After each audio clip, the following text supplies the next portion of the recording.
మద్దిపాడు మండలం లింగంగుంట గ్రామంలో MLA B N Vijay Kumar కు జేజేలు కొట్టిన జనం. సుపరిపాలనలో తొలి అడుగు కార్యక్రమానికి వచ్చిన ఎమ్మెల్యే విజయ్ కుమార్ పై పూలవర్షం కురిపించి హారతులతో స్వాగతం పలికిన మహిళలు ముందుగా అంబేద్కర్ విగ్రహానికి పూలమాలలు వేసి ఘనంగా నివాళులర్పించారు. ర్యాలీగా క్రిస్టియన్ పాలెం చేరుకుని అక్కడ సీసీ రోడ్లను ప్రారంభించారు.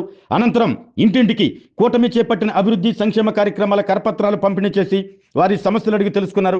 ఈ కార్యక్రమంలో ఎమ్మెల్యే బిఎన్ విజయ్ కుమార్ వెంట మండల పార్టీ అధ్యక్షులు ఉప్పుగుండేరి నాగేశ్వరరావు, ఎంపీటీసీ మన్నం కృష్ణ, మండల సెక్రటరీ మందపల్లి శ్రీనివాసరావు, నియోజకవర్గ సలహాదారులు మండవ జయంత్ బాబు, మండవ వెంకటస్వామి, నల్లూరు నరసింహారావు, పాలేపు చందు, సుధాకర్, పోతినేని శ్రీనివాసరావు, దొమ్ము లక్ష్మీనారాయణ, ప్రసన్న కుమార్, సురేష్, దాసరి రమేష్, గోరింట్ల చిరంజీవి, వడ్డింపొడి శ్రీనివాసరావు, జనసేన ఆరం వెంకటేశ్వర్లు, గట్టినేని అయ్యన్న, దుగ్గినేని నరసింహారావు, మొనపాటి రామకృష్ణ, గడ్డం రవి, మండవ గోపి, సురేష్, ముల్లూరి మురళి, ప్రభాకర్ మరియు మండల నాయకులు, గ్రామ నాయకులు, కార్యకర్తలు పాల్గొన్నారు.